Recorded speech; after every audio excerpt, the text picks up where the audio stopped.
വണ്ടി തട്ട വണ്ടി സ്ട്രോങ് വണ്ടി ഉള്ള് ഇതാണ് ഉള്ള് ഇതൊക്കെ നല്ല പൊടിയും പിടിച്ചില്ല. ഇതാണ് ബാക്കിന്റെ അവസ്ഥ. ബാക്കിൽ സബ് എല്ലാവർക്കും ആവശ്യക്കാരുണ്ടെങ്കിൽ വിളിച്ചോണ്ടിട്ട് 8 കോടിയാണ് വണ്ടിക്ക് വില. 8 കോടിയാണ് വണ്ടിക്ക് വില. കണ്ടപ്പോ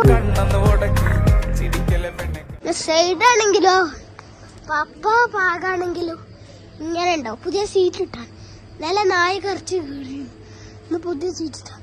ഇവിടുത്തെ ഇങ്ങനെ രണ്ടൊക്കെ ഇങ്ങനെ ബാക്ക് ഇങ്ങനെ ഉണ്ടാവുക. ബാക്ക് ഇങ്ങനെ വണ്ടി ലുക്കാണ്. പക്ഷെ ഇന്നത്തെ കാര്യം കിട്ടും. ഇങ്ങനെയൊക്കെയാണ് വണ്ടിയുടെ അവസ്ഥ. അപ്പൊ ആവശ്യക്കാരുണ്ടെങ്കിൽ ഇത്ര നമ്പർ കോൾ ചെയ്തോളൂ. അവിടെ വണ്ടി സ്റ്റിൽട്ട് വണ്ടി ലീസുള്ള വണ്ടി ഉണ്ടോ. മുമ്പത്തെ ലൈറ്റ് എല്ലാം വർക്ക് ചെയ്യും. ഫ്രഷ് ആണെങ്കിലോ നമ്മൾ ലൈറ്റ് ഇടാ. അയ്യോ ലൈറ്റ് ഇട്ട അതാണ് അവസ്ഥ വണ്ടിന്റെ ഫൈനൽ ലുക്ക്. ലൈറ്റ് ഇട്ടാലോ. ഇനി ബാക്ക് നോക്കുമ്പോ ഫൗഡേഷൻ ഉണ്ടാവും. ബാക്ക് ഫൗഡേഷൻ ഉണ്ടാവും. ഇതുപോലല്ലേ ഇത് നിങ്ങളെ വീട്ടിലുണ്ടെങ്കിൽ ചാനൽ സബ്സ്ക്രൈബ് ചെയ്തിട്ട് നമുക്ക് ഹാർട്ട് കമന്റ് ചെയ്യാം.